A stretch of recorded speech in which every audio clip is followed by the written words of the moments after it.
This is WFO Radio. Hey, everybody. We are back. WFO Radio, talking a little NHRA Championship Drag Racing. My name is Joe Castello. Race 2 of the NHRA Countdown, the DeWalt NHRA Carolina Nationals in the books out there at the Bellagio of Drag Strips ZMAX Dragway. What a race it was. There was great competition. There was a little bit of controversy. It all happened, and we're going to break it all down with the voice of the NHRA, Alan Reinhardt, on this show as we look back at Charlotte and look ahead at St. Louis, which will be the fourth of 4 in a row. And everybody is like super excited and high energy to get out there to St. Louis Worldwide Technology Raceway, the only track that's got IndyCar, NASCAR Cup, and NHRA Camping World Drag Racing. That'll be next year, of course. They just made that big announcement. On the show, you're also going to hear from Tim Wilkerson. I did an on-location Winnerview with Wilk because he is super busy this week, and so are we. There's not enough time to catch up with everybody, frankly, and so we did a nice in the pit Winnerview with Wilkerson. You'll hear it after Reinhart, so stick around, fans of Wilkerson, and build that audience. You know, they'll be running the top fuel car that they have got now this week, and Wilk will tell us a little bit about that as well. So much going on. Hopefully you check out the Ignition Show, gave you a lot of insight behind the scenes. Those who have followed WFO for a long time, you may have seen this car out at the track. It's the Super Gas 69 Camaro of Dave and Sue Morris. It was awarded Best Appearing Car, but really for the tribute that they made to Tommy Noodles, Tom Caulfield, my former co-host on NASCAR Radio and XM, who many of you know out there and have followed for many years. His son, Jacob, passed away last Thursday. And I know it is something that many of you in the WFO audience out there are aware of and followed along. And I just wanted to, to mention it here at the start of the show. Please keep Tommy in your thoughts and your prayers going forward. That family is going through a lot. And I just want to thank everybody who said something at the track this weekend. It happened Thursday morning. It was terrible. We went into more detail on the Ignition Show. And thank you to Dave and Sue Morris for that amazing tribute. And thanks to the folks at the NHRA for recognizing it. It was a really amazing thing. We got a lot to get into. I do want to tell you about the people who make it possible for me to do this show. And it is really amazing. Talking about samtech.edu, the School of Automotive Machinists and Technology, the next generation of engine builders and machinists. We had our Trackside Tech Talk at the Total Seal Pit on Friday, and just learning about how much goes into being a quality machinist. Hopefully the next generation, maybe some WFO radio listeners out there, maybe the parents who listen, your young person loves racing. This would be a great trade to be involved in. Reach out to the folks at Samtech and learn a little bit about what they got going on. The classes, maybe you just want to increase your personal education, or maybe you want to go full career into machining. They can do it for you. Samtech.edu. And of course, Total Seal. The Trackside Tech Talk went great. There'll be another one at Dallas. There'll be another one in Vegas. Learning so much. And we had a lot of racers there. We had plenty Lucas Oil Series racers there, and peppering with questions. Lake Speed and Ed Keebler. It was all great. Matt Hartford was there. A lot of information about ring seal and just how much the technology has changed over the years. That's really the message. Like the way you did it before, it might have worked, but now the technology has advanced so much, you can create a new stew, if you will, and come up with better results. Check them out, totalseal.com. And new Hidden Horsepower episode will be dropping this Friday. Also, Marvin Rodak, rodakscoffeeandgrills.com, the hot sauces and spice rubs. I'm always telling you about it, Marvin Rodak. And it's just one of those deals where you're going to break down eventually on the pressure that I am applying. You'll just break down and you'll say, all right, enough, Joe, I'm going to try the coffee. And at that point, you'll be hooked. 817-924-6821, rodakscoffeeandgrills.com. And Frank Hawley's Drag Racing School. They put out a nice tweet congratulating Josh Hart, a graduate of Frank Hawley's. And amazing to see how their grads are doing out there in the Camping World Series. But you don't have to want to go and graduate to get a little taste of the fun of drag racing. They've got a program called the Dragster Adventure that I promote. And so just a citizen racer person, fan, you can go and get the experience. Go to frankhawley.com, check out the schedule, and you'll see exactly what they've got going on. It is great stuff. And also a shout out to our Patreons, the people who support the show behind the scenes. When we first got on Patreon, patreon.com/WFO Radio, and you can certainly get there on our website, I never would have imagined so many people would be supporting the show directly. And we try to give them great content behind the scenes insight, and do a lot of stuff. Of course, they get to watch the Ignition show and chime in. It is great. Thank you to all the Patreons out there. Got a lot of people building up. See a lot of comments out there. We're going to bring on Alan Reinhardt, the voice of the NHRA, who, we're getting through. It's been 4 in a row. AR, here we go. Race 2 in the books. How are you doing today? I'm good. I'm back home. Had to come home and check on a couple of things, and so I home, unpack, laundry, pack, put up a new mailbox at my shop, and hit the road again. There you go. Yeah, my laundry is going right now. Right, like that's why everything I wear is black and dry fit, so it can go on the laundry all together and go right back into the bag. I'm getting a real taste of it. It's been fun. It's been exciting. Great racing and storylines. There were a couple of things this week, though, that I'm sure everybody wants to talk about regarding, some controversy on the starting line. I do want to ultimately focus on the winners because, frankly, Josh Hart, wow, 2 wins in 8 races. That's amazing. This Rookie of the Year battle that we got, Dallas Glenn, Josh Hart. Don't count out Kid Chaos, right? Like, what if Kid Chaos rips off 2 more? Like, that could happen. How fun is that? Of course, Funny Car Wilkerson, 2 out of the last 3. This guy has been amazing, and he's right in the middle of it all. Pro Stock Greg Anderson gets to another final round, comes up short to the kid. But Corey Reed, like, to me, that's the number one story. There were some people with hurt feelings and definitely some things that happened that were unfortunate. But when Corey Reed is alive, and from the posts they're making, sounds like he's eager to get back to the racetrack. Like, to me, that's the number one outcome. Corey Reed is in good spirits. He's alive and he wants to come back to the track. To me, everything else is secondary. Yeah, you can find some details on their social pages. They've been doing pretty well about keeping updates. I got a ton of stuff in my announcer email that's like, tell me. And I can't. I mean, literally, legally, I can't. But you can follow through on their social pages. The only thing I can tell you is anything that, as an agent of NHRA, the only thing I'm allowed to share is anything that they have shared in the form of a formal release. So, for anybody that sent me a note, I simply did a copy and paste of what they put on their social pages.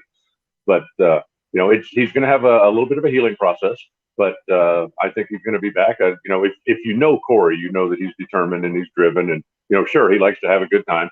But motorcycles are something he's very passionate about, and look forward to him coming back. I know, we've seen people come off bikes before, right? Gianna in Chicago, and, it's happened a few times. Kelly Klantz last year.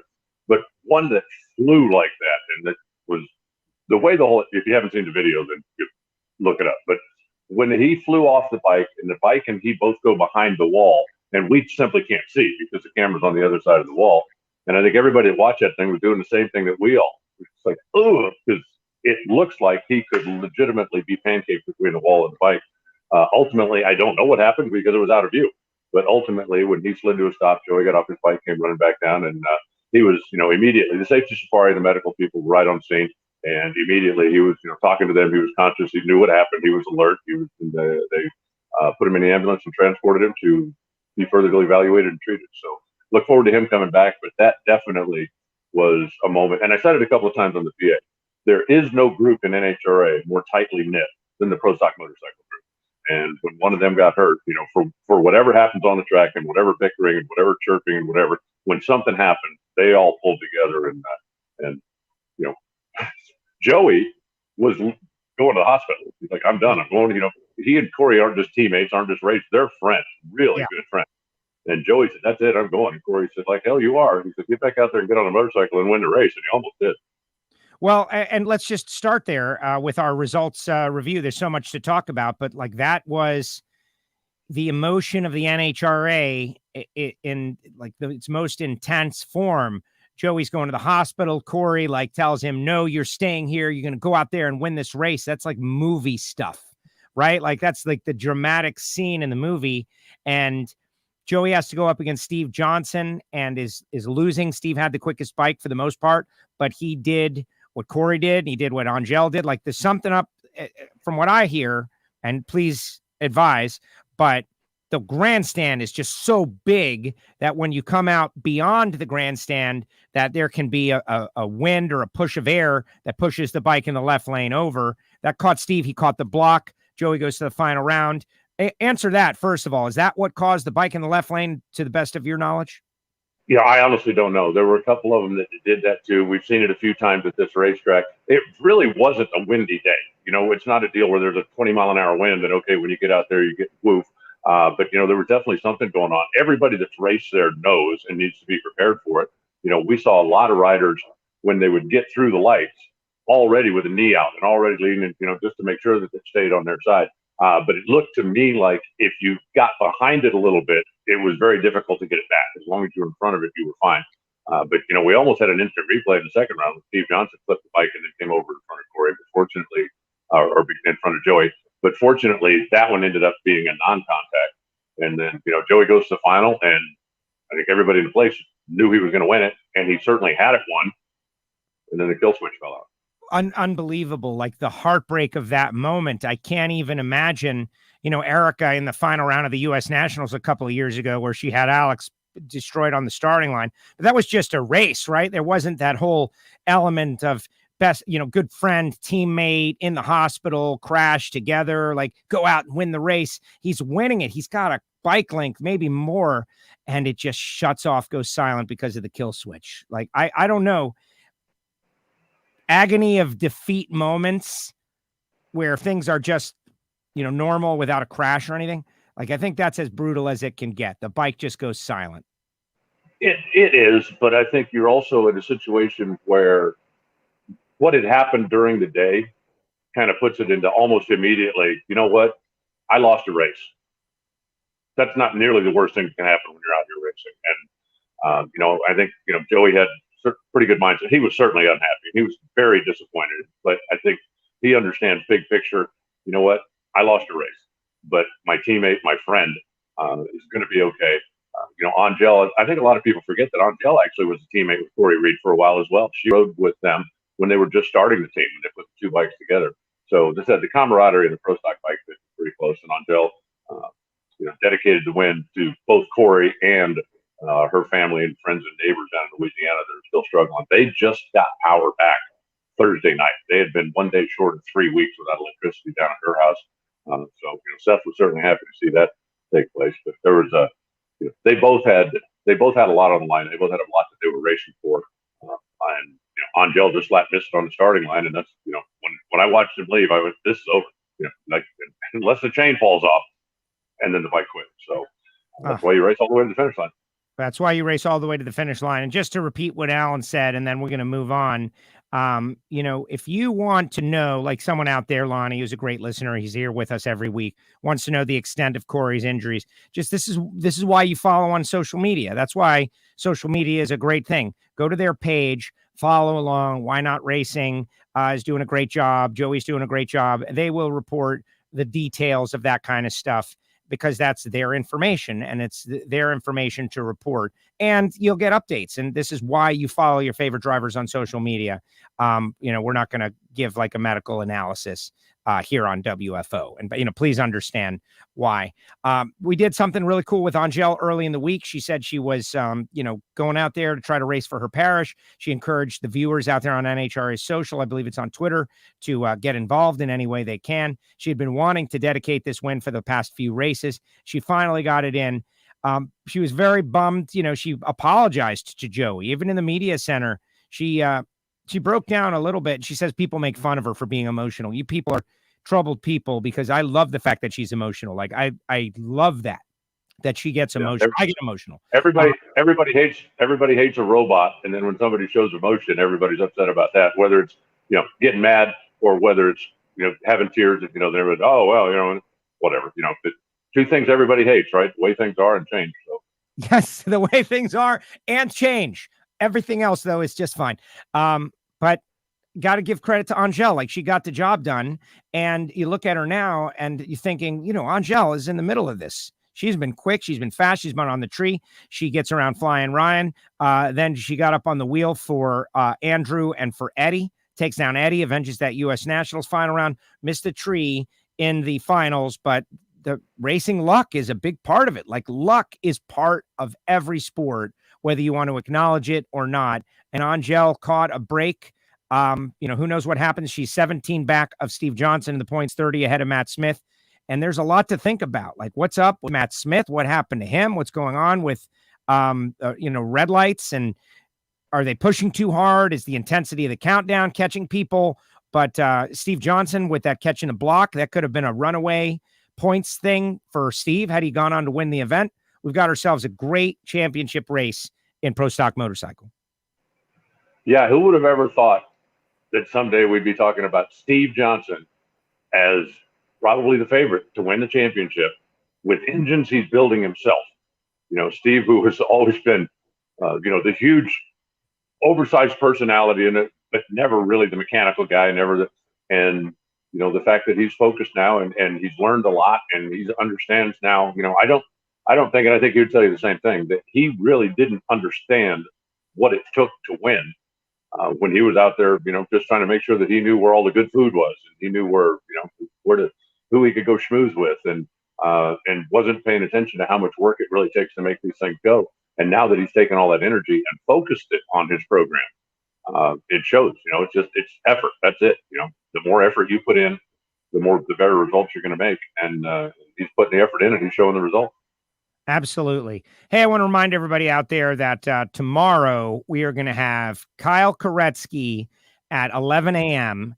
and we're going to have Josh Hart is going to be joining us on the show at 3 p.m. We're going to do another 2 a day Wednesday because Thursday headed out to St. Louis. I'm sure Alan's headed that way as well. I'll be headed that way. We're going to catch up with Angel before Dallas because they are working. She sent me some photographs, Alan, of just all the, mess, frankly, tree limbs and things that are blown apart.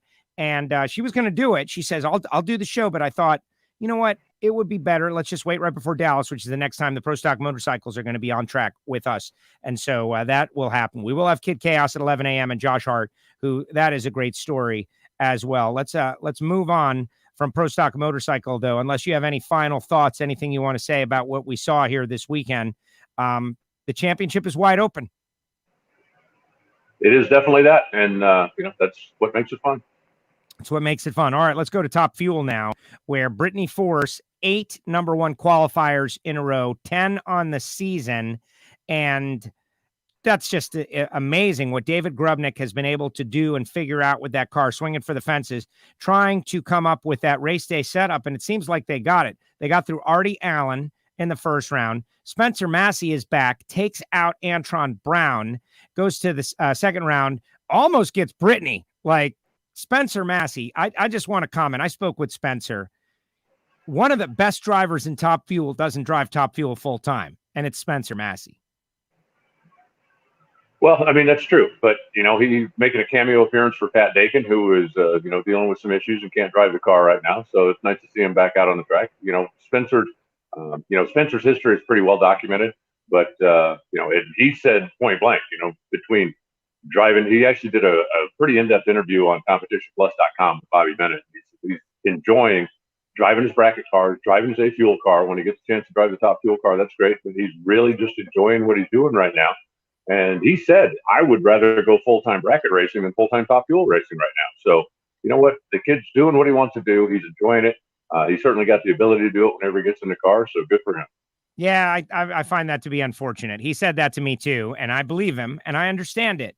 But, Pat Dakin's got this awesome car. He's got Scott Graham. They can make it run. They can go fast. Spencer is awesome on the tree. I'd love to see him back out there. But then again, everybody does what they want to do, and he's doing exactly what he wants to do. That's what he wants to do. That's great. No argument. But I want to see him out there in the Camping World Series. One of the things with Spencer is that he's done the full-time Top Fuel deal. Yes. For a guy that's never done it, to look at it and go, wow, that must be so awesome. That must be so great well, Spencer's done it, and he understands the grind, and he understands the responsibilities, and he understands the stuff that goes with that. That's so much more than just driving a car. So I think part of his deal right now is he doesn't have a burning desire because he's done it. He's been there, he's accomplished that. He's now moving on to something else. And, I've told people that a lot with, things that it's like, would you love to do this? I've done that. Well, don't you want to? If I got an opportunity, maybe but experiencing something new is more important to me, checking something else off the old bucket list than going back and doing something again that I have already done. And so I really think, if he hadn't ever driven the full tour, been in a championship fight, then I think he would feel a whole lot more strongly about, I want to be out there full time. But because he's done that, I think he feels like, you know what, that's a mountain I've already climbed. And right now I'm on to doing other things. So good for him. If he's happy, then that's good for him.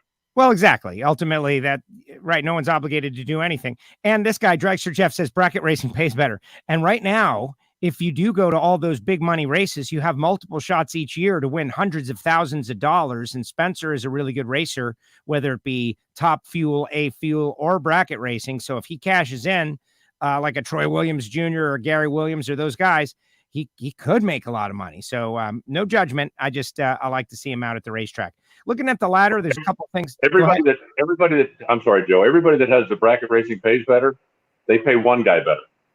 Yes. They pay one. And it's poker. If you're spending $1,000 or $2,000 on an entry fee, you're racing for your money. It's just high stakes poker. And, one guy makes a lot of money. If you're that one guy, that's a beautiful thing. If you go to the semis, then you've spent a lot of time and a lot of days and nobody ever talks about that. So, I'm all for the big dollar bracket races. I am. I love it. I think it's great. But, for everybody to go, oh, well, we can go out there and make $2 million. Two guys have done that. Not 20 guys, not 50 guys, two guys. So if you're one of those two, that's great. Yes. Well, that is an excellent point. And the analogy, we do a poker podcast out of this studio, my Poker Action Line guys, and, the bracelets and the World Series of Poker. There's so much connection, like the similar deal, people getting in on it to the big money bracket racing scene. I don't know how poker is so television friendly, but bracket racing isn't. I think someone should do something with that. But looking at the ladder, Josh Hart qualified 7th, takes down Alex Laughlin in the first round, goes up against Mike Salinas, takes him down in the second round, gets through Justin Ashley to go on to the final. Other side of the ladder, you got Brittany going through Artie, Brittany going through Spencer, Brittany going up against Steve. I have to highlight the Billy versus Steve matchup. Billy and Steve have been matched up in the past. I've never even wondered had Billy dived. This one, you just got to ask the question. And I know those guys real well, and I'm friends with them real well. And maybe Billy just missed the tree, but that's going to make people ask a question in that deal. He had a 146 light. Steve was 62. Billy has, what is it? You've earned the benefit of the doubt based on your past performances. But at the same time, 146, I don't know. That's going to make some people wonder. Yeah, probably. But I'll tell you what my take is. If you want to throw the race, smoke the tires. Because that car ran, 300s or 400s? Yeah. If Steve's car chucks the belt at 900 feet, Billy beats him. If they went up there to legitimately throw the race, there's a whole lot of better ways to do it than that. And, if Steve goes out there and smokes the tires, pedals it, Billy beats him because Billy made a clean run. Did he miss the tree? Yes, he missed the tree. Was he maybe not pressing his hardest? Okay, maybe he wasn't pressing his hardest. But you're taking a pretty big chance if you're going up there going, okay, I'm just going to be, a couple of hundredths late on the tree because that should be enough for Steve. Like I said, Steve pedals it, misses something, belt comes off of it at 900 feet. Steve loses the race. And my personal feeling, if you're going to throw the race, go out there and smoke the tire to do something so that it's like, hey, we were pressing really hard. We were going for it, but you are leaving no doubt between the team who's going to win the race. If you're sending a car to the finish line at full speed and that's your way to throw the race, man, you got a whole lot more guts than I do because it's just way too easy for something to go wrong. Steve drops a cylinder, he loses that race with Billy going to the stripes. So yeah. I'm giving the benefit of the doubt, and like I said, Billy might not have been going to the start line going, okay, this is going to be the best reaction time I ever had. But I don't feel at all that Billy went up there intentionally trying to lose that race. Got it. Well, and like I said, I think they've earned benefit of the doubt over the years because Billy has gone at Steve's throat every time. This is the one time he's missed the tree.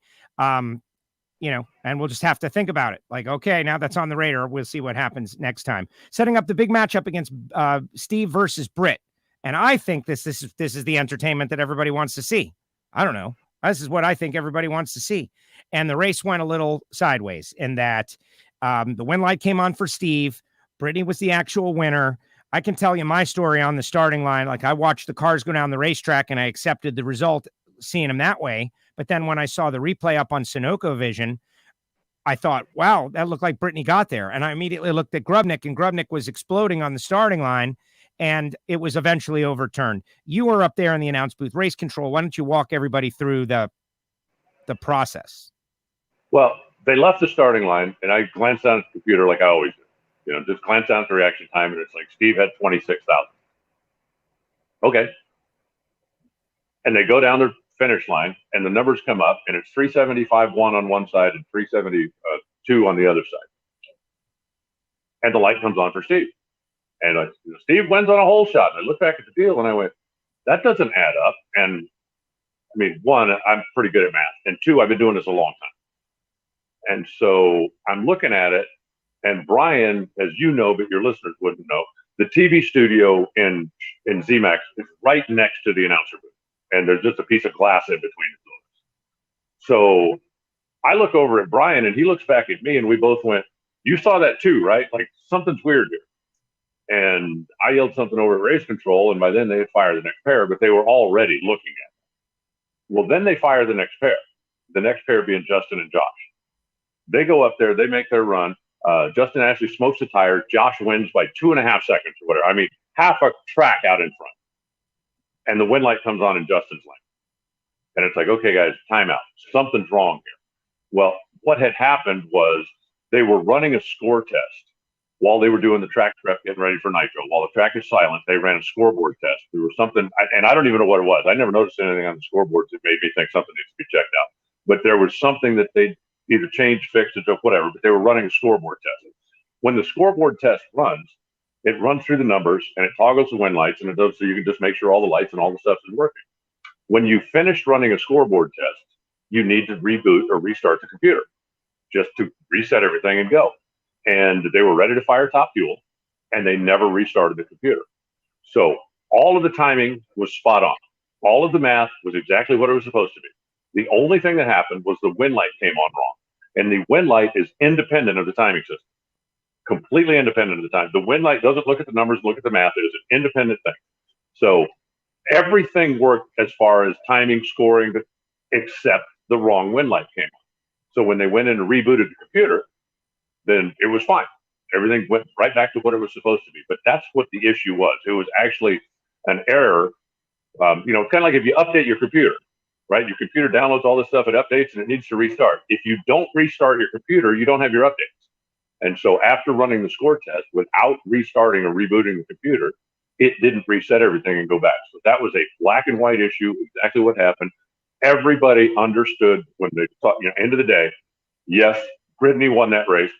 Steve came up in the tower, Bobby Lagana was up in the tower, they were talking and both went, we understand that we lost the race. We're not arguing about that now. We understand that we lost the race. So, that's kind of a fluke thing, but I think it was also kind of a learning thing, because going forward, that'll never happen again. And at the end of the day, the right person won the race, the right person advanced, went to the final, and then Josh Hart won the race. Right, exactly. And Monica wants to know, do they always run a scoreboard test during rounds? Rounds. But it wasn't during elimination. It was during track prep prior. It's just that they had forgotten to do, or I don't want to say forgotten, that implies human error.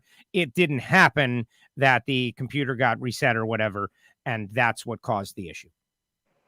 Yeah, and I don't know what the issue was that made them want to do a scoreboard test either, but I know when they were getting ready to fire the cars, I was watching the scoreboards toggle, and I yelled at race control, which is, one window away on the other side of us. And they said, we're just running a score test. Everything's fine. Okay, great. As long as when the cars pulled up and staged, the scoreboards were black as they should be. And off they went. So, everything in the system worked exactly like it's supposed to, with the exception of the win light. The win light came on the wrong side. But everything else, all the timing, all the scoring, all the math, spot on. Right. And, exactly. And on that race, especially, and Spence saying, I was there, the left lane scoreboard went out completely. So they rebooted the system to try to fix it. And in that deal, there's something that I think we should say is that, ZMAX Dragway, as amazing as it is, they run there, as I know, twice a year. We run the 4 wide nationals. We run the 2 wide nationals. So like putting everything through its paces, just like a boat, right? Like a boat, like a car, the more you use it, the better it works. And no blame or anything, but to me, it's understandable that there would be a glitch every once in a while. Not optimal, obviously. Well, and and again, I don't know what the issue was with the scoreboards. I know that the timing system worked as it should, with the exception of the win line. And you have to remember that in NHRA Championship Drag Racing, the first part of the finish line doesn't always get to the win line. You have breakout races, you have red light races, you have all kinds of issues where the win light will not come on for the first. So that's why anytime you run through a test procedure, you must restart the computer. Then when you go into top fuel, it picks up, okay, this is the top fuel parameters. When you go into funny car, when you go into super gas, it knows what the parameters are. And if you do, the test, the update or whatever, and don't restart the computer, then I think the computer did simply the win light reset didn't get where it needed to be after they ran the score test. But, in that particular case, again, it was a black and white issue. Everybody, even Steve and his team, understood we lost that race. And so, that was the right person won, the right person advanced. And there it is. That's it. Moving forward, now it's Josh and Brittany. And this was interesting. I just watched the broadcast with, Ron Tobler on there, and I thought they did a great job. But Josh and Ron Douglas versus Brittany and David Grubnick, and they referenced the David Goliath matchup because Brittany, this was a huge opportunity for her. The 20 points that were out there, the championship, Steve and those guys now being behind. But Josh Hart, who is running the full countdown just to be a thorn, they wanted to run some races and their schedule got compressed due to some COVID things, et cetera, and so on. But Josh Hart, 044, runs 77. They win the race, and that is his second win of the year. Like, I'm amazed by how well they are doing in such a limited schedule. Great day for Brittany and the points, but also those 20 points that could end up being a missed opportunity. The whole David versus Goliath thing doesn't make any sense to me. Because the way I remember the original story, David wasn't Goliath's crew chief, right? Right. No, he was another guy. I'm having a problem with that. I get it. So yeah, okay. I I don't think Josh Hart is David anyway. Ron Douglas is a world-class student, and all of that team when they were with Bob Vandergriff, what did they do? They went to the semifinals every week. They won races on a pretty regular basis. The only real new player on that team is Josh, who had a lot of experience in the A-Fuel car, who won Indy a couple of times, who is, I find Josh very interesting because, he's very calm. He's not a jump up and down and scream and flap your arms kind of guy. He's very focused. He's really good at business, and I think that's part of what makes him really good at racing. He understands that this is what needs to be done in order to be successful, and that's what he does. And he's very focused. He's certainly can drive a race car. Has Brittany had a big performance advantage? Absolutely. But if you look at what Josh and Ron have done every time they've gone to the races, they're going out there. They're making laps down the track. They're being safe. We're not running low ET. We're not qualifying number one, but we are going down the racetrack. And that has been a very successful program for them. Again, not the quickest car on the field, not going to set the world record, or not going to set the track record, but that's okay. Unless you're spot on, they're going to beat you because they are not going to make a mistake. And, you look at Justin smoking the tires, made a mistake. Antron, first round, made a mistake. And they just said that we are going down the racetrack. They're not the slowest car on the property by any means. They're going to run a respectable time and make you make a great run to beat them. If you don't make a great run, then they'll come back and do it again. Simple as that.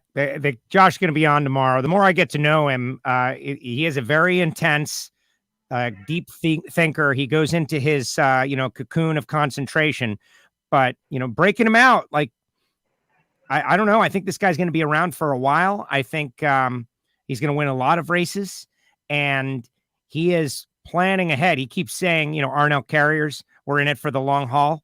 And I believe that they are. And I also think that Ron Douglas has got a chip on his shoulder in that he's now able to show exactly what he's capable of. And the guy is really impressive. And I like what I'm seeing. We'll talk to Josh Hart tomorrow. Point standings in Top Fuel. Brittany Force leads Steve Torrance by 21, leads Justin Ashley by 74. Justin Ashley, they've been running great. They've got an opportunity. They are in this championship fight. They got to do something with it. Billy Torrance, 82 out. Leah Pruitt, 128 out. I don't know, Alan. We're only 2 races in, but is this a 4-horse race? Not yet. With 5 races yet to go, if you pick up one round every race, that's 5 rounds. That's 120 points. So no, I'm not ready to write anybody off yet. But I do think that if you're 120 plus back after we leave Bristol, you got a real problem. But you need to, you can't have any more of those first or second round losses. It's time to start making your move. Absolutely. All right, let's move over to Funny Car. Everybody wants us to talk Pro Stock, right? And I do too. I want to talk Pro Stock. We're going to talk Pro Stock after Funny Car, guys. Share the show. Joe and Alan will talk Pro Stock. I wonder if you know what we're going to say about it. But Funny Car, wide open, been amazing. Alan Wilk, this guy is running great. Like, he's a beloved character. Like, I think everybody knows that. He's been the privateer for so many years. He's been close in the championships before. He's won the Big Go before. It had been a bit of a dry spell, but with a good car. And now, here we go. Like we say, it comes in runs and wins Indy, wins here, looking decent in the points. He's definitely in the conversation. And I think everybody loves Wilk generally. Like, even the guys he's beating they're not okay with losing, but okay with Wilk doing well. Well, it's the old classic. I'd really like to see him win a race, as long as it's not me in the other lane. But Tim he's not doing anything different, not anything that I see. He's doing the same thing he's always done, kind of a Josh Hart attitude, right? He's not going to qualify number one. He's not going to set the track record. He's going to go up there and make good, clean, solid runs. And it's like bracket racing. You've been there. Anybody that's ever bracket raced has been there. I won 4 races in a row. What are you doing different? Nothing. It's working now. And, I just lost 5 races in a row. Why? It's not working anymore. And you're not doing anything different. Tim has had a really good car. He has been very consistent. He's come out of the wrong end of some really close races. He's cost himself a couple on the starting line, and he'll be the first one to admit that. But he has been this is not like wow, where did this guy come from? He hasn't run well in 5 years. He's run well the whole time. He's just gotten to a point where some of those close ones are going his way. Some of that bad luck is maybe going away. I'm not necessarily turning into good luck, but I think I love the old classic Warren Johnson line. I'm not asking for good luck. If you just make the bad luck stop, I'll take it from there. And I think Tim's got good car, good team, and he's not doing anything different. It's just that some of those close races now are going his way. Some of those bad luck moments are going his way, and he's in a pretty good position right now. And then that momentum kind of feeds on itself. Because when you've won 2 of the last 3 races and a guy pulls up in the lane next to you, he's not looking over at a guy that hadn't won a race in 5 years. He's looking over at the hottest guy in class. And now that makes your opponents maybe start pressing or maybe get out of their comfort zone a little bit. And, John Force has won a lot of races over the year by intimidation. I looked up one, whatever it was, a bunch of years ago. And, when John Force won the race and his quickest run down the racetrack was 6.5 seconds. But everybody just self-destructed because they go up there and go, oh my God, that's John Ford. And when you start running and when you start winning, and I'm certainly not putting Tim in John's category just yet. Sorry, Tim. But when you are that guy that is the hottest guy in class, that can help you if you get inside somebody's head, or it can hurt you if the guy goes, okay, well, he's the hottest guy in class. We're going to have to throw the kitchen sink at it. And if it works, then, it's the old classic target on your back when you put the number 1 on the side of the car. Some guys get intimidated. Some guys step up. Right. Well, exactly. And you catch a break too. Like, Tim has gone through his fair share of terrible luck over the years in those 9 final rounds that he made and runner up. John Force had him whipped. And we're going to hear from Tim on the show after Reinhart and we part ways. I'm going to play a quick Winnerview that I did with Tim at the track. So if you're a fan of Tim Wilkerson, definitely share the show right now, because Wilk's going to be up after this. We're going to kick it back to the track. But Force, he says it. Force had him whipped. Force hit the block. Right? Like, he drove it out. Force had a thing in qualifying where he got over the center line after the 1,000-foot, and he clipped the block. If Force keeps it off the block, Force wins that race. And we're not talking about a Tim Wilkerson win, but, he took advantage of John's mistake. And then he goes up against Caps and beats Caps. They threw it down, left first on Caps, outran Caps, goes to the final round against Cruz. Cruz got there going through Dave Richards, J.R. Todd. That was a big matchup. Kind of understated, though. Like, it was a calm deal. No antics or extracurricular activity, as far as I know. Goes through Alexis. Alexis and Cruz have run a lot this year. So it's Tim and Wilk in the final round. A throwdown final round. Brian said it on the TV show, and Wilk comes out on top, wins the race. Just as entertaining as it gets in drag racing. I agree. I think that, the funny car competition, kind of like last week, the funny car competition was as good as anything that was out there. And it was fun to watch. It was entertaining. When JR and Cruz came up, I made reference to the fact that, hey, here's what happened in Indy, and then words were exchanged. Here's what happened in Reading, and words were exchanged. And then they pull up and go, blank, blank, run. Somebody should have thrown a helmet or something. Come on, guys. Yeah, exactly. And did you see those NASCAR guys, Kevin Harvick and Chase, trying to do their Cruz Pedregon, JR Todd impression? It wasn't as cool. I don't know. I'm a Harvick guy, so I'm a Stuart Haas guy. So yeah. I'm on Team Kevin for that one. But when I saw it, and I think I honestly believe, and I try to look at a lot of this stuff with just an unbiased eye. And I think if you look at what was going on out there, if you are a Chase Elliott fan, Harvick is completely wrong and he's an idiot and he should just sit down and shut up. Yeah. And if you're a Kevin Harvick fan, well, Chase should have never done that. That's the dirtiest, rottenest move ever. And so, guys, it's racing, and nobody's going to agree on everything all the time. So, well, that's what we want. That's what it makes it great for people to get on their sides and argue about it while also enjoying each other's company and having beers, right? And having a party like, no, man, you guys are wrong. You guys are jerk, except keeping it under control and managing their friendships and relationships at the same time, that's the unfortunate part, is not everybody knows how to do that. That's like a learned skill to argue about, like me and my New York Yankee fan friends and our Boston Red Sox fan friends. Like somehow we can navigate one of the most vicious, vile rivalries in all of sports while also enjoying each other's company and sharing and buying each other beverages, right? Like, how do you do that? Race fans need to learn, because it makes it so much more fun. But hey, we'll do it. Let's get some Cruz Pedregon fans and some JR Todd fans hanging out. Hey, I want to mention Robert Hight. Like, okay. They got knocked out first round, some sort of issue. No throttle, just kind of drove down. If that's what happened. Safety system malfunction is what I was told. There you go. Safety system malfunction. So they have fallen behind. They are now 72 back of 6 different drivers, or 5 different drivers. That's the problem.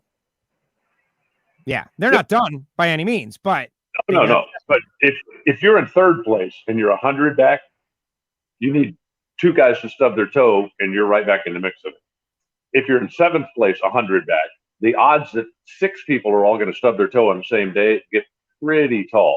So, you certainly still aren't out of the fight, but when you're hoping, or when you need that many people, you talked about the top fuel ladder when you were talking to pre-race ceremonies. It's like, wow, look how stacked this side of the ladder is. And I'm thinking, that's great. If I'm Brittany, or if I'm Steve, or if I'm Antron, I want that. Yes. You know what? Because if Antron, hypothetically speaking, if Antron can win the race, then he got to punch Brittany out in the second round, and he got to punch out whichever Capco car was still standing in the semis. Ended up being Steve. And he's got his destiny in his own hands. If you're on the other side of the ladder and you race somebody in the final every week, the maximum you're going to gain is 1 round a week. But if everybody's piled on one side of the ladder and you can race somebody in the second round or in the semifinals, then you got a chance to make a move. And that's what I want. I wouldn't want to be in a position where I'm on the other side of the ladder going, boy, I sure hope somebody can beat Steve, or boy, I sure hope somebody can beat Brittany and help me out. It's like, put them in the other lane. Let me take care of my own business. And if I can't do it, fine. But that's the, I would rather race my closest competition heads up than, early. So if I beat them, I got a chance to make a move. And if I can't beat them, then they deserve to get whatever they can get. But I'd want the destiny in my own hands. And then you put a Josh Hart in the mix who doesn't care about any of that stuff. And he's just out to beat everybody. And that's what happened. Ruining everybody's countdown. Ruining everyone's countdown. Exactly. So in Funny Car, the points are as follows. Ron Capps is the leader by 5 over Hagen, by 25 over Force. Now you think about Force, like the opportunity points lost, and the crossing the center line is going to be very interesting. 25 back, JR Todd 46 back, Cruz Pedregon 52 back, Wilkerson 72, and Robert Hight 72 back, and even Bob Tasca 93 back, Alexis 97 back. You got 9 racers within 100 points. So everybody pretty much controlling their own destiny there. You go out, you win 2 in a row, you win 3 in a row. You're going to go climbing up the points. Just doing that in funny car is nearly impossible. It's, parity across the board, and, different manufacturers, different teams, different ownership. Like Alexis, she says, we got to win one. We got to win. I think she might win one. Again, high level entertainment. Going to be great. Yeah. What you can't do is win this week and go out first round next week. That's what you can't do. Right. You win this week, you get semifinals. Hey, Erica said it last week. Got to go to the semifinals, and that's the plan for the countdown. And then the rest will be predicated on some lucky breaks, getting it done in the final. Got to go to the semis. And that's what Caps is doing. And that's, by the way, that's what Guido, their plan was. He gave me this whole thing in Indy. Like, my dad used to tell me that wars are won by winning battles. You have to win the battles. For us, winning the battles is winning first and second round, going to the semis, and then making the most of it. He goes, we're leading the points coming in. We've only won one race. That's because we've been winning the small battles. Got to put ourselves in position. It's going to be very interesting to see. All right, Pro Stock. Ultimately, it's Kid Chaos and Greg Anderson, but everybody wants to talk about what happened in the first round to our number 1 qualifier, Aaron Stanfield, and Wally Stroop, the number 16 qualifier. I've done some calling around and some reading and whatnot, but I'm going to defer to you this one. If you've got anything, which I could tell you, I do not. I don't either. And I will tell you, and I've gotten a lot of emails in my announcer email, and either some personal friends have reached out to me via text. Where the announcer booth is in ZMAX, I can't see, literally cannot see the cars when the wall of people is on the starting line. So I can't see. The 2 red lights came on, or both cars left early, according to the computer. Red light came on for Aaron. That's the way I called the race. They went back, showed one quick replay, and moved on to the next pair. I've watched the replay on the stuff that's online, and it appears from that angle that Wally certainly leaves the starting line first. But from the angles I've seen, you can't see the tree. So when Aaron rolls in, I don't know. I simply don't know. I wish I had a black and white answer for you. But I will tell you this. We ran 2,000 runs down the racetrack all weekend long. Was there a starting line glitch that you saw? Other than potentially. And I think that kind of lends credence to the fact that, the system isn't broke. If we have 18 different things on the starting line that go weird, and that's one of them, then I think you can make the argument something was wrong.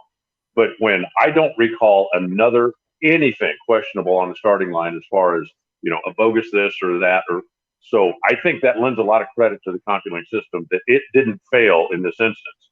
So I don't know what happened. I do know, everybody looks at the video and goes, well, it's obvious. You guys remember John Forrest crossing the center line? Well, it's obvious. Yeah. No, it's not. Yeah. So I don't know what happened. There are a couple of things that could potentially trigger a red light, something low in the front of the car, getting into a guard beam, something, and I simply don't know. I know what the video looks like, but I also know that the entire weekend, to my knowledge, that's the only even mildly questionable thing that happened as far as the starting line. And so I'm kind of tending towards the starting line, the beams wasn't the problem. Something else happened up there. And hopefully at some point they'll be able to find out what. And so I reached out to Aaron and had a quick conversation with Aaron this morning, and, just got his take. And he says, listen, I get it, but he says that, he's young and pro stock, but has been down the track many times. He maintains that he did not roll the beams, like some have said, like right here, Scott says he rolls the beams. I would love to have seen the tree, like the video that people are sharing around is not official because that's a Fox graphic, and that Fox graphic is exactly that. It's a graphic. It's not to be relied upon as a officiating tool. Like I would love to be able to see the tree and the starting line at the same time. I know they were working on it, and here's what I do know is that later on in the week, I think the NHRA is going to have something more definitive for the pro stock teams and racers, and at that time, we'll learn a little bit more about what was going on. And so I hate it for Aaron. I know sometimes, either mistakes can be made, or maybe mistakes weren't made, or maybe it's some unknown situation. I do know that his championship hopes were damaged dramatically. And that's got to be very difficult to take because the kid is having a great year. He's won 3 races. He's in a fast car. He lost to Wally Stroop. No offense to Wally, but it was almost as certain a win as can be in drag racing, which is not certain. But, and then the next round, you know, Aaron was looking to have a good day, and then this weird thing happened. I am going to wait, and I encourage everyone to wait. Like, we don't have to have all the answers right at this second. The unfortunate situation has already happened. Let's see what the result is and the reason that they made the call, and then we'll build from there. I will say this, though, just as a fan, someone who loves the sport, whatever can be done in the future to avoid this happening again. Is it a camera pointing at the tree and time synced with a clock to another camera looking across the starting line, some sort of security deal like NASCAR had with pit road? Remember when they would open and close pit road, and there were a few months where they were coming down pit road and someone would be on the outside or inside. It was 2 feet, and, you know, 2 feet matters now, right? Like, things like this matter when you're this big sport like we are. But again, I'm going to wait and allow them to officiate the sport properly and see what they come up with over the next few days. We'll be racing again in St. Louis, and I think they're going to revisit a lot of this. Well, and I go back to, you know, the thing with the cameras.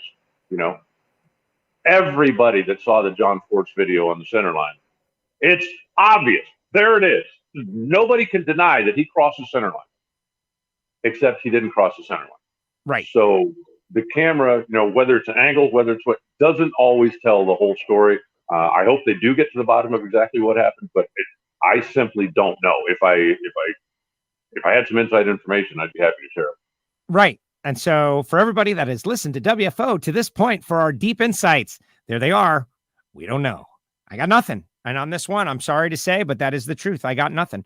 And at that moment, like most of the time, like 90% of the time, I'm staring at the top 2 pre-stage bulbs to see who gets off the starting line first from the starting line.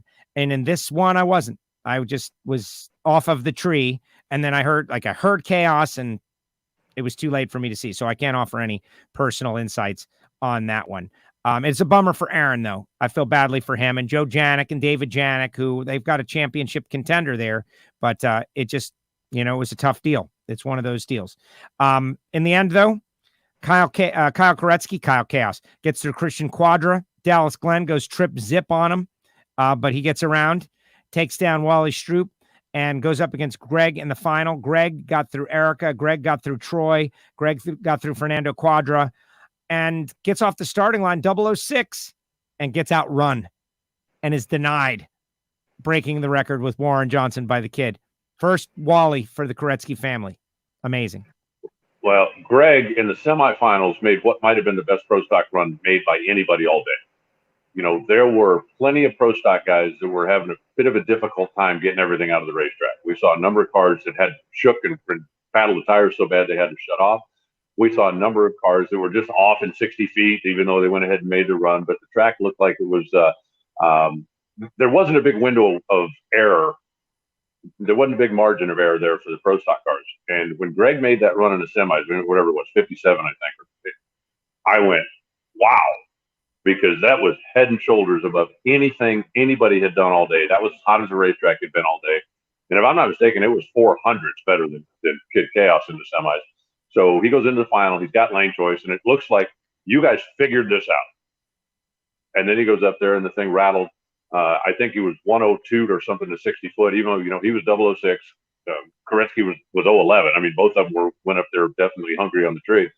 But Greg, after making one of the best runs anybody made all day, came back an hour later and made one of the worst runs anybody made all day. And the kid got around it. And I'm thrilled for him, you know, for Ken Koretsky, who never won a race, for all the time and all the money and all the effort and all of it. You know, he has had such a love and such a passion for NHRA all these years. For him to finally get in the winner's circle, do it with his kid, and to do it by beating Greg, and to do, I mean, there was everything about that just screams memorable moment. You know, when you got a guy in one lane that's looking to be the all-time pro stock winner in the history of NHRA, and a guy in the other lane that's never won a race, and they go out there, and, you know, the worst light is 011, and they make that. I think that's like an instant classic. I really do. Well, the whole race, you know, with the controversy, even nobody necessarily wants that to happen, but with the controversy, I do think it is instant classic because you got Kyle Koretsky's first win. You got the Angel, Joey Gladstone, Corey Reed craziness final round. You've got all the center line block clips. You got just so much to talk about, like so much interesting stuff. Like not everything is going to be perfect, folks. There's going to be good and bad to talk about. You think about the NFL, like big games, there's always a controversy. There's a penalty that wasn't a penalty, or there was a touchdown that wasn't a touchdown. The tuck play, remember that? Tom Brady, like those are the ones that people remember. Everyone is going to remember this one. ZMAX 2021 countdown race. It was great stuff. Great stuff. All right. The rest of the winners. And then we'll let you get on out of here, Alan, because I know you got to pack up to head to St. Louis, right? But Jose Gonzalez wins in Pro Mod. Very important victory for their championship hopes. Top dragster, Danny Nelson. Vince Hoda, top sportsman.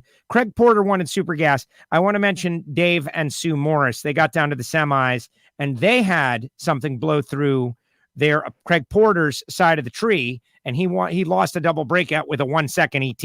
That one's pretty cut and dry. Yeah, but that's not a tree. That's the finish line. Right. They left the starting line. Everything was fine. Something blew through the beam at the finish line and stopped the clock at 1.4 seconds or whatever. That, you have to rerun that. That's just as simple as that. And that's exactly what happened. But that's not a timing issue. That's not a timing malfunction. That's the hot dog wrapper or something blowing down the racetrack. There's absolutely nothing you can do about that. Right. Exactly. Matt Smith is out there saying, everybody pray for a speedy recovery for Corey. Yeah. Everybody rallying around Corey Reed. Like Corey is I haven't hung with Corey Reed. I have hung with Corey Reed, but like, what a great guy. And in an alternate universe, a guy with that situation, financially secure, great family around them, good looking guy. He could be anything, right? He could be a cocky jerk. And he is one of the nicest people I've ever met, willing to do weird, self-deprecating, funny things like shave his head. And like, he lives it right, man. He does it right. And I'm just like, till right now, so thankful that he's here with us. Craig Porter won Super Gas. Bob Pros, almost a father-daughter final round. Didn't quite happen. Bob wins Super Comp. Tim Stickles in Stock Eliminator. Fletcher wins number 105 of his career. Frank Aragona in Comp Eliminator looking good. Sean Bellamere. Matt Cummings wins now again. Matt Cummings in that McPhillips car is becoming a terror out there. Wins in Top Alcohol Dragster. Any thoughts on any of our Lucas Oil Series winners? Just that there were a couple of real heartbreakers. Matt Cummings had a great car all weekend, qualified on the top. Julian Atas makes the third quickest run in the history of the sport, goes red. The McPhillips car looked like a world beater all day long, gets in the final against Karen Stalba, and then slows down and was legitimately beatable. And Karen's team didn't take the throttle stop off after the burnout. So, wow, there was a lot of stuff that was just, it was fun. It was entertaining, and it was another one of the races, right? Live TV, and big deal. We're on Network Fox in between NFL games, so a great opportunity for NHRA. But because of some of the incidents earlier in the day, put us behind schedule a little bit, so the sportsmen didn't get to finish until after the pros. And I just hate that for the sportsmen. I think it's so much fun when they get to come up when the grandstands are relatively full. We've got a lot of people there because they're all waiting to see the pro finals. And then we get a chance to tell them the stories about these sportsman finals. Dan Fletcher tying Frank Manzo as the second winningest racer in the history of NHRA, period, behind only John Force. That's a great story. And it's fun to tell that, when the stands are full, when things are happening. When Vince Hoda comes up, I believe he had one win in his career. He's going up against Sandy, who hadn't raced a lot in the last couple of years, but is a world champion and certainly, I think one of the best in the class. That's a fun story to tell. And it's just not so much fun when we don't get to tell it in front of the big crowd. So hopefully everything goes smoothly this weekend, and it'll go like it should. But, overall, it was a pretty entertaining race. It was a lot of fun, and it gave a lot of people stuff to talk about around the water cooler Monday morning, and that's all you can ask for. And that's how the sport grows. Conversation. Good, bad, pro, con, your guy, the other guy. You talk and discuss it. When something happens and nobody has anything to talk about, or it's just like the norm, that's now how the sport grows. And hopefully there's new NHRA fans that were NFL fans before the weekend. So we'll see. We'll just have to keep on pushing. Alan, great job as usual. I'll see you in a couple of hours out there at Worldwide Technology Raceway, and we'll do it all again and complete 4 in a row. All right. I got to go finish putting my mailbox in and then get the rest of my stuff packed up and get out. There you go. Alan, thank you so much. Appreciate you. See ya. There he goes. Alan Reinhardt, the voice of the NHRA. Oh, no, there you go. Thank you, Alan. Appreciate you on WFO Radio. All right. I have mentioned to everybody out there that we're going to play an interview with Tim, with Wilk. And it is because he's super busy. They're running the Top Fuel car this weekend, but also we here at WFO Radio just turning around and getting out there to St. Louis. I do want to mention the points. Greg Anderson leads Erica by 65. Chaos is third, 91 back. Dallas Glenn is fourth, 147 back. Aaron Stanfield, 157 back. Troy Coughlin Jr., 158 back. Then Hartford, who experienced just extreme tire shake first round, 197 back. I do want to thank Matt Hartford for putting my little nephew in the seat of his Pro Stock car. And all the racers out there, any of you happen to be listening or watching, my little nephew came to his very first NHRA Camping World Series race, and I was very worried. Like, what if he doesn't like it? We'll have to get rid of him. And the good news is we do not have to get rid of him. He enjoyed himself. He handled the sound. He liked the racing. He was friendly. He enjoyed meeting drivers. And I think he'll be eager to come back. And so I am happy to report to the drag racing community, we got one. We've earned a new fan. So the fan base has expanded by one. And isn't that so drag racing, right? One by one. And everybody worked so hard to bring him into the fray. Like Dave and Sue Morris, such a great job. Just explaining and showing and demonstrating. They let him back the car out of the trailer. I thought they were crazy and insane. Like, what are you doing? They're like, you know how to push a brake pedal, right, kid? Get in here. Okay. When it starts to roll, you push the brake pedal. And he's like, oh, and he did it. He did it. Next thing you know, they're firing up the car. No, I ask him what his favorite class was. The answer is, no, I haven't. I haven't asked him. Letting him, decompress for a few days. You guys all know how it goes, right? That it was a blur. This guy, he got to see Friday Night Nitro. There was fire. There was jet car. There was just a lot. He met Steve Torrance. Steve Torrance did something really cool.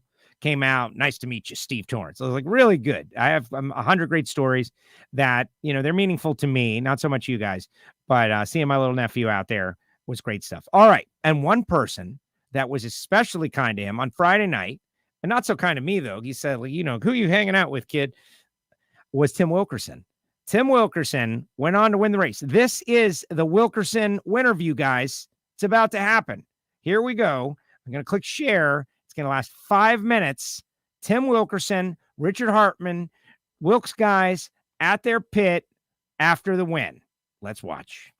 WFO Radio Winnerview, Tim Wilkerson at the track. We're doing it a different way. We're going to St. Louis. And Wilk's working on the car, so here it is. Wilk, you just won. How do you feel? Well, it's pretty exciting, dude.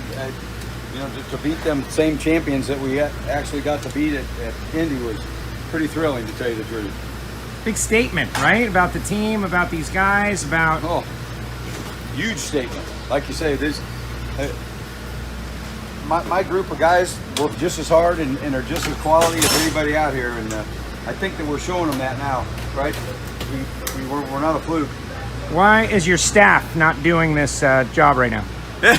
Yeah, my staff that I don't have. Yeah, no, we got everybody's working hard. We're trying to get cleaned up so we could go get something to eat and celebrate a little bit here at the racetrack. But anyway, we missed our plane flight. Oh, really? Now I'm going to be here another day. Oh, wow. It's okay. You know, Richard only leaves a couple hours away, but we got a lot to do before we go to St. Louis. We got a lot to do. We got that dragster to put together. And you're running a dragster. If it wasn't hard enough. Yeah. So I'm not quite sure what inclined me to do that, but hey, it's all okay. I got my kid. He's going to run that deal with all the rest of that team, so it should all work out okay. What about the run against Force? What did you think? As you found out, as it all transpired. Well, I didn't really understand all of that because the guy said his wind light came on. He's like, oh, he got you on a hole shot. And I'm like, oh, dang it. And then Richard said, I looked up and he said, I seen this cone rolling around in the middle of the racetrack. He said, I know we didn't hit the thing. So I was like, yeah, I knew we won then. I thought, well, that was cool. And when I pulled around the corner, they pointed me over there. So I'm like, well, wow, I won. So pretty exciting that you know, he had us dead to rights. So, and them guys, they're a good race team. So I knew that they'd be a really tough match. But you know, we're so lucky beating that Napa car. I mean, well, you've been tough on Caps, right? Yeah, he whipped you a bunch of times in a row. Now you're getting revenge. That's dumb luck. He got out of the car at the end of the racetrack down there, and he goes, "We got wilked again."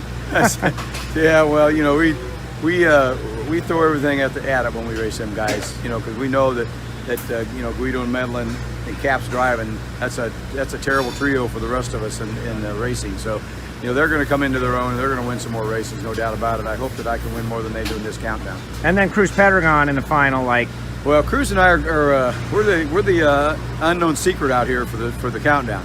We're gonna cause a lot of problems for a lot of big teams, and that's cool because we're both kind of independent teams. I mean, I know he's hooked at the hip with Schumacher, but that don't really mean anything because them guys do a great job. You know, they got all those guys off Tommy's car, and you know that was a great car when they had it.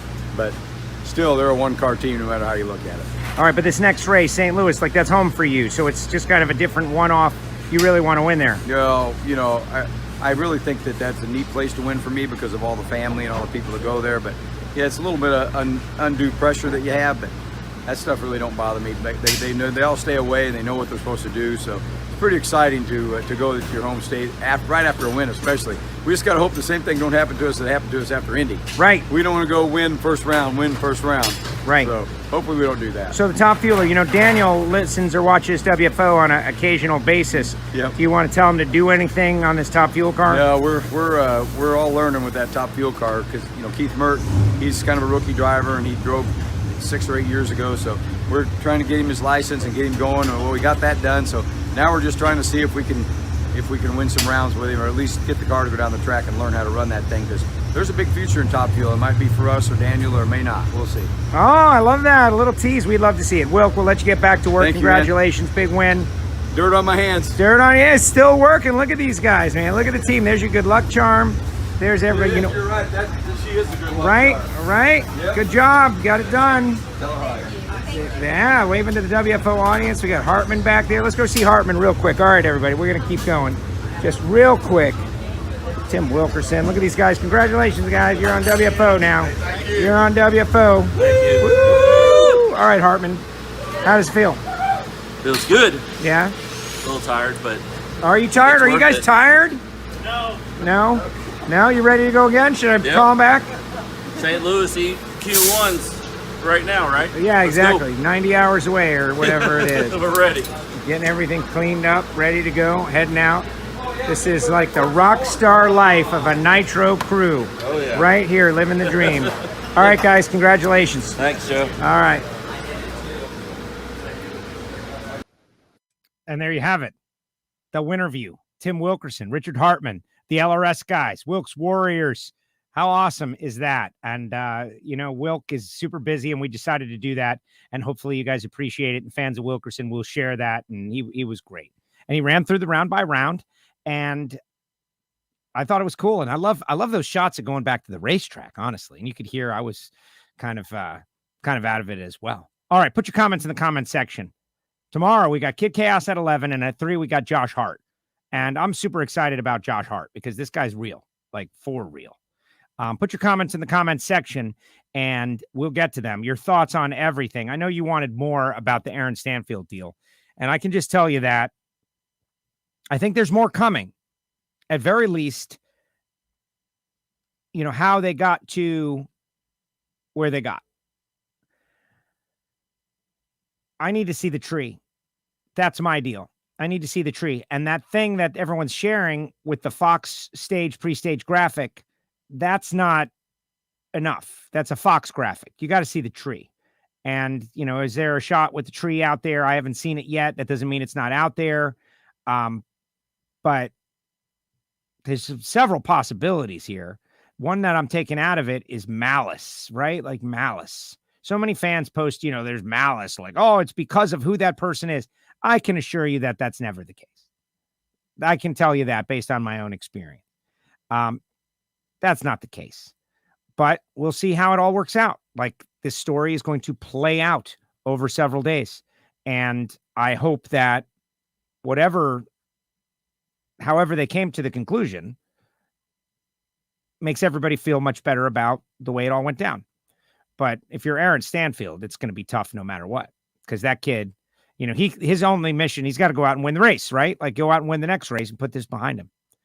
Big thanks to the people who make it possible for me to do this show. And I love doing this show. And I really appreciate everybody who's here every week. Like, thank you for doing that. I know sometimes you got other stuff to do. But Marvin Rodak, 817-924-6821. Rodak's coffee. I start every day with it when I'm home. It's great. Hot sauce, the habanero endorphin booster. It's amazing. And I keep telling you it's good, whether you trust me or not. That's what it's all about. Call Marvin. Total Seal piston rings. The trackside tech talk went so well. Larry Hill showed up. A lot of people showed up. Mike Janis came by, just, watching, checking it out, learning. There'll be another one in Dallas. There'll be another one in Vegas. Go to TotalSeal.com. You can always call them, but if you're building an engine, I highly recommend Total Seal piston ring. Samtech.edu, the School of Automotive Machinists and Technology. Start your education at full speed. They got blockhead CNC programs, blockhead programs, motorsport EFI tuning. They do it all. Samtech.edu. And Frank Hawley's Drag Racing School, the Dragster Adventure at frankhawley.com. Plus, Nitro Fish and our own WFO Radio store. We appreciate everybody that, go to the WFO store. There's an Amazon store. There's all kinds of good stuff in there, stuff that I believe in. You can become a Patreon at patreon.com/WFO Radio and support the show directly and hear my, insights behind the scenes and get to watch the Ignition show as we record it and chime in your thoughts and opinions. This week's Ignition show was really good. Give you a lot of thoughts on various things. And another shout out to our friends down there in Australia at Torque Calibration Services. Thank you, Matt, for supporting the show. And again, to Dave and Sue Morris for putting Team Jacob on their car. Tommy Noodles, my, former co-host at XM, where so many people nationwide got to know me a little bit. This little boy passed away on Thursday, and so many in the NHRA community jumped in to pay tribute to him. 16 years old, been fighting cancer for pretty much his whole life. And, like to me, there's that, and there's Corey Reed, and everything else is really kind of secondary. Like, Corey's alive. Everything else is secondary in that deal when it comes to racing, because it could have easily gone another direction. And how would we be feeling today? And what would our lives be like today? Like, what would our community feel like our little racing family? What would we all be thinking today if something horrible had happened to Corey or Joey in what was a horrific, nightmarish incident? We can dwell on timing system problems and issues, etc. But my buddy Tommy is dealing with something right now that, I don't wish on anybody. Unfortunately, Corey was able to avoid the worst possible outcome. We are going to speak with Josh Hart tomorrow. We're going to speak with Kid Chaos. Let's see what you guys have to say. Let's see the comments. Let's see what you have to say. All right. Great show. No predictions for this weekend. If Loans doesn't have to pick, neither do I. You heard that, right? They try to put Loans on the spot, making predictions. I get it. Predictions is always bad. It's always bad because it's never going to go the way you think it's going to go. Nice work. Joe, those are great interviews. Hands down, when you do those interviews right in the pit area and the interview and the drivers and the crew, there's nothing like it. Thank you. Very entertaining. Says Art. Hey, Art, thank you for saying that. Because I always feel like, I wanted to do that with Billy Torrance a couple of weeks ago. And Billy's like, no, I want to do the real deal. And Billy was great because Billy had all those great comments about the countdown and about the loser appreciation program. And that was cool. That a lot of people wanted to hear that stuff. And I want to hear those opinions. My opinion, it's funny that this comes up. I think that's where my intrigue is. The Capco boys, they are now no longer the points leader. And as much as Steve doesn't agree and they don't agree with the system, and they don't agree with the system, they'll tell you they don't agree with it, right? Guess what? The system is the system. And whether we like it or we don't like it, whether we agree with it or don't agree with it, everybody knew what the system was when they started racing this year at the Gator Nationals. Everybody knew what it was going to be. And so now Steve is behind, 21 points behind Brittany Force. She is the points leader. And I wouldn't say the Capco boys are on the ropes. That's an exaggeration. But I am interested to see how they handle themselves, not in the lead, with dealing with some adversity. that there's a situation that is uncomfortable for them. Like, how will they react? I think they're going to react just fine, speaking of predictions. But this is what, champions are made of. Like, there's all kinds of different scenarios. And losing the lead, rallying from behind to come back and win, retake the lead. Can they do that? Have they done that in the countdown? I don't know. I'll have to go back and do some countdown research. But Brittany has the lead now. And it's clear she's going to get a lot of qualifying points. Those are two things we know. She's got the lead. She's going to get a lot of qualifying points. The rest is unknown. Is that not entertainment? That's entertainment to me. I know we could spend a lot of time talking about what the right way should be. Oh, it shouldn't be this way. No, this is the way it is, guys. People, there's the drag racing utopia we all seek. We haven't created it just yet. The drag racing utopia where everything is always right. Doesn't exist. Monica, great show today. Always enjoy the Tuesday recap with Alan. Stephen Glenn, great job, Joe. Thank you so much, Stephen. Thoughts about the attendance at the event? Low. Yes, low. Been thinking a lot about this. First of all, the folks at ZMAX Dragway are great, and I love them, and I love the track, and I love the facility. And when I thought, where should my nephew go to his first race with his family, this was a no-brainer. Great in, great out, beautiful facility, great bathrooms, easy to go to, impressive place. Love ZMAX Dragway. But this is not the first time that we've had an awesome U.S. Nationals and an amazing Western Swing and gone to Reading and had blowout, sellout type crowd, and then gone to ZMAX and, been disappointed. I have my own theory. My theory is this. Well, there's a bunch of stuff happening all at the same time, right? And again, not to blame drag racing fans, but drag racing fans are very self-serving and very political in their own way. Like, they want to be right. They want to be right what they say. And what they say is, oh, drag racing is dying. I hate it. Here's the deal. One, the pandemic is still a thing, guys. I know we don't talk about it on WFO and nobody wants to talk about it. And I hate talking about it, but that doesn't change the reality that it's still a thing. I had somebody tell me that the 2019 pre-sale ticket mark was being eclipsed by a lot until the Delta variant became a thing. And a lot of people said, nah, I'm not going to buy tickets. I'm not going to go to that. Right. So whatever you think about it, whether you agree or you disagree, none of that matters. What you think, what I think, we don't think, doesn't matter. What matters is that when the Delta variant became a thing, the ticket sales slowed, number one. But also number two, the NFL was playing on Sunday. The Panthers were playing in town. That is going to hurt any other sport. And I can tell you from my own experience at Homestead Miami Speedway in Miami, when the Miami Dolphins were playing at the same time as the Ford 400 at Homestead Miami Speedway, the season finale of NASCAR, it would always cut into ticket sales dramatically. It was a big thing. So you got the NFL in town.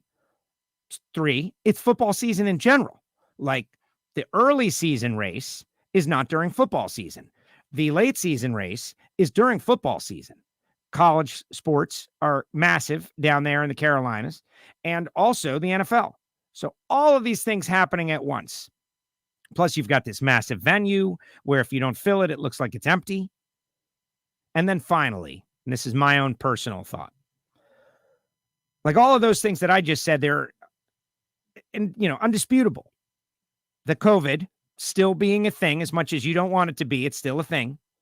2, just ask Matt Hagan, who is back, by the way. Welcome back, Matt Hagan. But still a thing. Where's all the people? Yeah, still a thing. Football in town, football season. We've trained these fans to be 4-wide fans. I think that this is a part of it. If you're an uninitiated, non-diehard NHRA fan, and you could go to a 4-wide or a 2-wide, and you're only going to go to one or the other, which one are you going to go to? And I think that that's part of it too. We built the first ever 4-wide drag strip in the middle of NASCAR country, where you had more NASCAR fans than you have drag racing fans, and you taught them 4-wide drag racing, and then you're serving up half the product at the end of the year during football season. I think a lot of those people make the decision, if we're going to see a spectacle, we're going to 4-wide. I think there's something to it. Now, I brought that up to a lot of people, and a lot of people said, no, you're wrong, you're wrong. And no matter what I say, some people are going to say that I'm wrong. But I think that's part of it too. Did it change the amount of fun that I had? No, it did not. Did it change the amount of fun that Giovanni in Miami and his wife and kid had? It probably increased the amount of fun because it was kind of an intimate experience. It was kind of an intimate experience. Would I have wanted 30,000 more people there, like hogging up my air?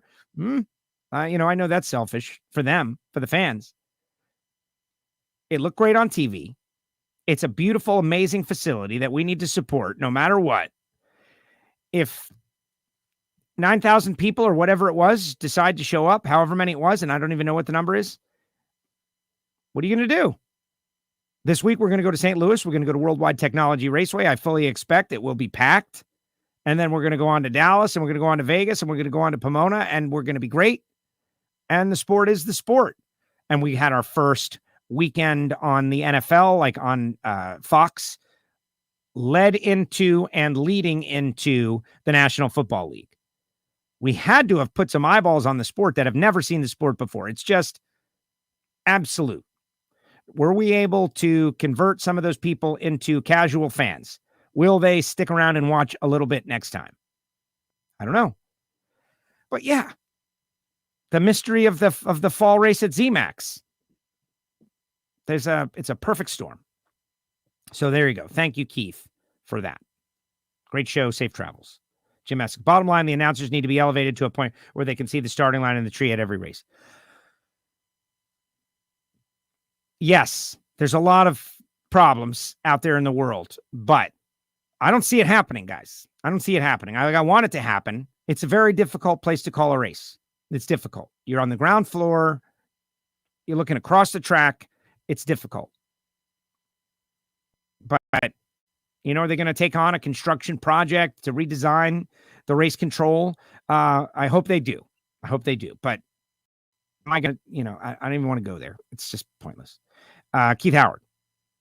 Also give Josh some prime time since his top end interview got cut off the network this week. Well, Josh is going to be on the show tomorrow, and we're going to talk to Josh. And Josh Hart is the real deal. Like I'm telling you, Josh Hart's the real deal. They're here for the long haul. Track isn't going to lose that much money from losing a small spectator suite in the tower. Write them a letter, Jim. You write them a letter. Future guests request Dan Fletcher, Amanda Busick. Amanda has been on many times. Amanda will definitely be on in the future. That is just a matter of time. And Fletcher, I'd love to have Fletcher on. Let's have Fletcher on. Let's do it. Stupid autocorrect. Autocorrect is the worst. How does it not know that the word O is I? It corrects everything. Sounds like Gio and family had a blast. I hope they come to the Gator Nationals next year. Yeah. The 5-hour drive is a turnoff to them for the Gator Nationals. That's the thing. Me, I drive 5 hours each way. They, 5-hour drive, no bueno. Right? Listen to the Ignition Show if you want to hear their insights. Wonderful show as always. Thank you, Lonnie. Corey is tough as nails. Yeah, so is Joey moving on and almost winning a race. Yeah, that was just heartbreak. That was an agony of defeat moment. Great show like always, Joe, says David Acosta. Jose's pits were a lot of fun. He won his first Pro Mod race. I have pictures. I bet they were. The racing community is huge. We all stick together when it really matters. I know firsthand my racing family is incredible. Thanks for the amazing help. Couldn't do this without you, Banamir, says Jeff, who is chasing his pro stock dream. Thank you, Jeff. Attendance is down at almost all large events. Those college football stadiums look pretty packed, right? But those are college kids. I don't know what the Dolphins' attendance was for their blowout against the Buffalo Bills, where they were beaten 35-0. I have to go see. Was it an empty stadium? Was it? I don't know. But, this is not new. It's a massive facility. If you take the Maple Grove crowd and you put it at ZMAX, it's not going to look that big. Bristol too close. I don't know what that means. Yeah, Bristol. Michael Heiner. Hey, they got that car. You guys got the car going in the right direction, Michael Heiner. Good job. I don't know. I call that your best weekend in a long time. What Jeff said, drag racing family. Missed the show, but I'll watch the replay. Hey, Joe. Hey, Michael. My predictions, Brittany Force, John Force, Erica Enders. My mom wants Clay, Cruz, and Hartford. All right. St. Louis will be packed for sure, no doubt. How about Brian Lone's comment about on Brittany Force? Which one? I did not hear it. I only skimmed through the Fox show because I wanted to see the certain big moments, but I did not see. I'll go back and watch soon. I got in late last night. Tuning in late. How are you, Joe? Jerron, I'm great. Living the dream. Great show, Joe. TV showed the rarely seen dejection side of Steve Johnson after a semifinal loss. Helmet throwing, ground pounding, very real. Rightfully so. Rightfully so. Heiner had a great car. Heiner had a good car. I don't think Heiner would say it was great. Maybe he can post it in the comment section. But they're moving in the right direction, and that's what matters. All right, everybody. We're out. What a show. We had Wilkerson from the pit. We had Alan Reinhardt. We answered some questions. We evaded some questions. It's all great stuff. The Ignition show is in the archive. Here we go. It was not great, but it was forward progress. Right. Directionally correct, as Jason Line would say. I enjoyed myself in what was a very emotional weekend. Like, a lot going on. And we got through it. And so I want to thank all you folks and thank our sponsors. And remember, if you go to the website, go to WFO Store, you can send me a self-addressed stamped envelope like these people did, and I'll fill it with WFO stickers and send it back. You can get WFO face covering, some gear on there. We're working on changing our store. He's right. He didn't suck. Thank you very much, all you WFO radio listeners. Now get out there and knock on some doors. Bring in some new listeners. Kid Chaos, tomorrow morning, 11 a.m., Kyle Koretsky. And then at 3, Josh Hart. And then we'll be off to St. Louis just like that. Angel is going to be in the future, right before Dallas. But it was a great race. A lot of fun was had by all. And again, Dave and Sue Morris and Ronnie Ciani. You can see the Gio in Miami family there. You know, the kid, man, the kid. Not a lot of experience with real cars, only Hot Wheels cars. And I'm trying to tell them, look, it's the same. Except they're bigger and they're real and they're fast. How about the Pros family? Taking 2 down to 3. Yeah, it was amazing. It would have been great to see the all Pros final round. Just wasn't meant to be. All right, everybody. Thank you very much. Appreciate all of you. You can follow me on Twitter and Instagram, WFOJoe. Of course, all our social media. We'll see you next time. Tomorrow, 11 a.m. WFO.